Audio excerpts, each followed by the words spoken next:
Jom kita tengok cara nak insert data dalam database. Sebenarnya database ni dia menggunakan bahasa SQL, Structured Query Language. Saya akan buat dalam satu file yang sama terus Structured Query Language, ataupun dalam singkatan dia SQL, ataupun orang suka sebut SQL. Dia SQL tapi sebutan dia SQL. So kalau sebut MySQL database. So database yang kita pakai adalah MySQL, dan database yang menggunakan SQL, ingat SQL ni nama language, tapi nama database ada banyak lah. Ada MySQL, ada PostgreSQL, ada SQLite, ada Oracle DB, ada banyak untuk SQL. Ada juga database yang tak pakai SQL, kita panggil NoSQL database. Contoh macam Firebase, macam CouchDB, MongoDB, ada beberapa lagi yang lain lah.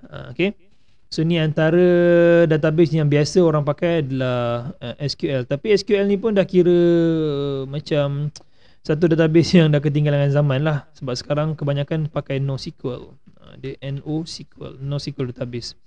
Yang ni adalah SQL database. So SQL database ni dia ada bahasa dia sendiri. Let's say saya letak dalam satu saya buat insert lah. Ni insert. Bila kita nak insert something, nak masukkan data ke something dalam kita punya table. Contoh sekarang kita ada table nama student kan. So kita buat insert into. So perkataan insert into ni memang by default SQL boleh baca lah. Dia tahu okay, kita nak masukkan data. Insert into, nak masuk ke mana? Masukkan student, nama table kita. Cerita dia memanglah masuk ke student, tapi nak masuk data apa? Okay, kita buat kurungan, letak contoh name, nama, apa lagi tadi ada structure.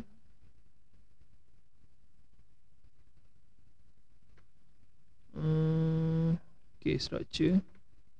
Okay, so ada nama, kemudian ada alamat, kemudian koma lagi, ada tingkatan, kemudian ada kelas, kemudian ada telefon. Dia ke bawah lah tu. So kena faham lah. Dah jadi programmer kan.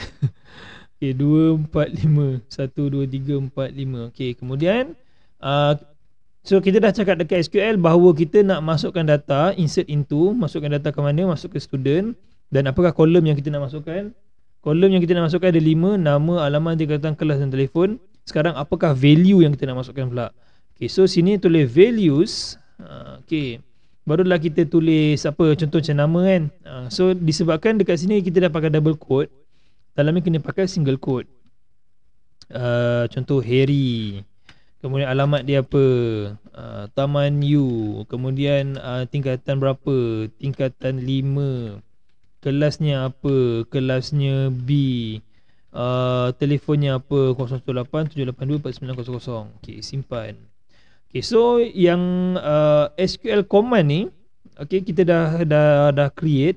Dia kena make sure bahawa yang ada 5 kolom, mesti sini pun ada 5 value. Kalau tak dia akan error lah. Okay, sebab tu kena betul-betul buat, kena betul-betul tengok. That's why orang suka pakai framework. Kalau pakai framework dia dah susunkan. Nanti kita akan try buat framework kita sendiri, tak apa.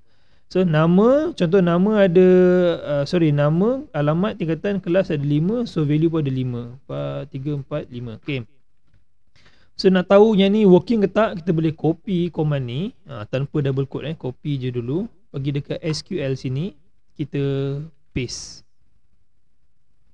Okay, bila kita dah paste, kita try tekan go. Nampak? One row inserted. Insert row 1. So bila tekan browse, keluar data saja, nama Harry, Taman U, tingkatan 5, kelas B, telefon 0878 ID dia automatic generated. Kalau perasan dekat dalam SQL kita tak ada ID, tapi dekat sini automatic generated. Dia memang akan automatic. Andai kata okay, kalau kata saya buat nama Harry 2, Taman U, STUV, Taman V, 5 tingkatan 6, B jadi C, depan jadi 91. Okay, contoh copy ni, saya SQL lagi sekali, saya run, saya tekan go.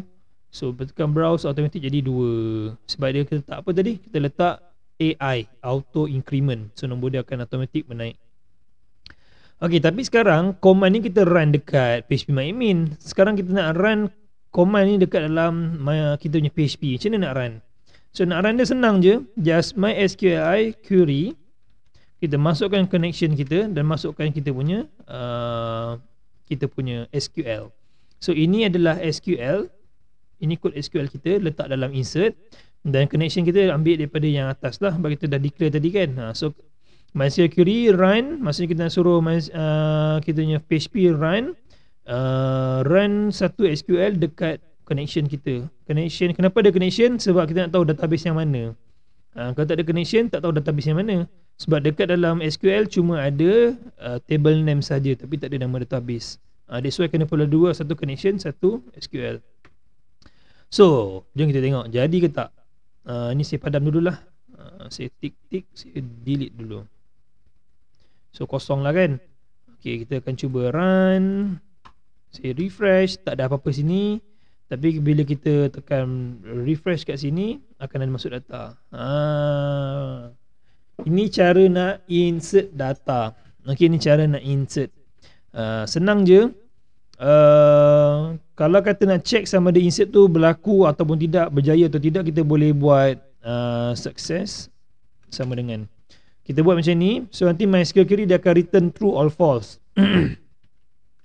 So kita buat kalau lah not success.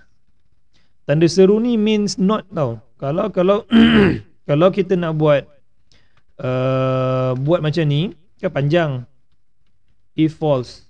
Okay, maksudnya by default dia true, kita buat tambah not. Bila not true, maksudnya akan jadi false lah. Kalau lah success tu adalah false, maka kita akan echo tidak masuk. Else echo data masuk. So bila kalau kata kita refresh, dia akan kata data masuk.